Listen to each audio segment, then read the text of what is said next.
که موږ ژور فکر وکړو نو ژوند مو له پیسو پرته ډیر سخت او ان ناممکن دی، ځکه چې موږ اړ یو د خوړو لپاره پیسې مصرف کړو او پرته له خوړو انسان ډیر ژوندی نشي پاتې کیدای. دا سمه ده چې د رزق وعده الله جل جلاله کړې ده، مګر دا په دې معنا نه ده چې موږ د کار ونه کړو او پیسې پیدا نه کړو. له خوړو وروسته بیا په پوښاک، تګ راتګ، خپلوۍ پاللو او ګڼو نورو برخو کې اړ یو چې پیسې مصرفي کړو. که په دې برخه کې دقیق ونه اوسو چې پیسې څنګه سم مدیریت کړو نو ډیر ژر به نورو ته محتاج شو.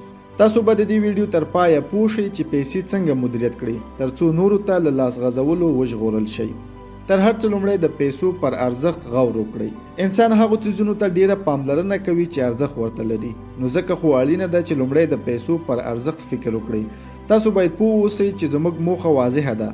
موږ نه وایو چې تاسو له پیسو سره مینه وکړئ او خپله معنوي شتمني مو له لاسه ورکړئ، بلکې په دې فکر وکړئ که پیسې ونه لرئ نو څنګه به خپلې کورنۍ ته خواړه برابروئ، څنګه به خپلو زده کړو ته دوام ورکوئ او یا هم د خپلو اولادونو او وروڼو د زده کړې ملاتړ کوئ.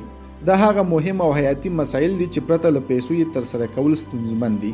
لومړی خپل ځان قانع کړئ چې پیسې ارزښتمن دي. تاسو که دا فکر کوئ چې پیسې تاسو بېلارې کوي په ناسمه یې. تاسو کولی شئ د پیسو په مرسته ثواب هم وګټئ، له بېوزلو سره کومک وکړئ، پل، سړک او نور عامه ځایونه جوړ کړئ. دې ته ورته ګڼې نورې لارې هم شته چې تاسو پرې خپل وجدان آرامولی شئ. د څیزونو له اخیستلو وړاندې فکر وکړئ. موږ چې کله بازار ته ځو نو حتما مو ځینې څیزونه خوښیږي. هغوی چې د څیزونو له خوښولو سره سم سودا کوي ډیر ژر له اقتصادي ستونزو سره مخ کیږي.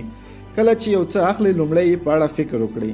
همدارنګه له ځانه یو څو پوښتنې وکړئ. څومره اړتیا ورته لرم؟ پرته له دې څیزه له ستونزو سره مخ کیږم؟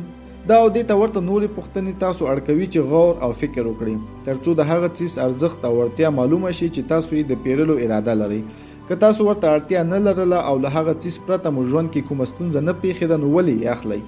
ولې خپلې پیسې بې ځایه مصرفوئ؟ ممکن یا د پیسې مو په یو سخت وخت کې پکارې شي. سپما وکړئ. که تاسو په ورځني توګه پیسې ذخیره کوئ بختور یې.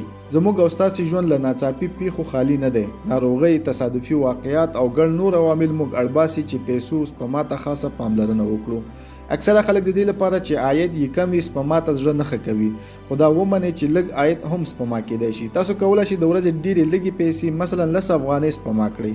دا ډېرې لږې پیسې دي، مګر له یوې مودې تېرېدو وروسته دا پیسې څو چنده کیږي، ورو ورو ډېرېږي او بالاخره په یو ډېر مهم ځای کې مو پکارېدلی شي.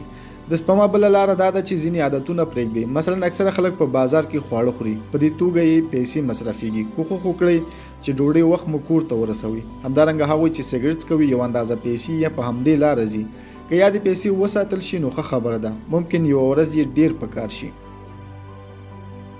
ډېرې پیسې مه ګرځوئ. کله تاسو هم زیاتې پیسې مصرفېږي ممکن یو له هغو کسانو اوسئ چې ډېرې پیسې ګرځوئ. کوښښ وکړئ په جیب کې مو دومره پیسې وساتئ چې اړتیا ورته لرئ. هغوی چې په جیب کې له اړتیا زیاتې پیسې ګرځوي ډاډه وي، په همدې توګه د پیسو په مصرف کې احتیاط نه کوي. زموږ یوه توصیه همدا ده چې په جیب کې ډېرې پیسې مه ګرځوئ. د ډېرو پیسو ګرځول تاسو د پیسو په مصرف کې بې غوره کوي. کوچني کاروبارونه پیل کړئ. که تاسو لږې پیسې هم ولرئ باید یو کار پیل کړئ. اکثره خلک له دې کبله کار نه پیلوي چې پیسې یې کمې دي، مګر دا هیروي چې ګوګل له یوې خونې پیل شو او اوس په یو تعمیر کې نه ځایږي. که ستاسو پیسې کمې وي په مقابل کې کوچني کاري ساحې هم شته. کوښښ وکړئ د خپلو پیسو په اندازه د کاروبار په اړه فکر وکړئ. هیڅکله خپلې پیسې جامدې مه پرېږدئ. که غواړئ پیسې ترلاسه کړئ نو باید لومړی یې مصرف کړئ. که سم غور وکړئ په ډېرو لږو پیسو هم کار پیلولی شئ. ورو ورو مو کاري ساحه پراخیږي او ډېر ژر به په یو لوی کاروبار بدل شي. همدا اوس یو وخت دی د خپلې سیمې حالات او د خلکو تقاضا وسنجوئ چې کومه ساحه ستاسې د کاري ژوند د پیل لپاره مناسبه ده.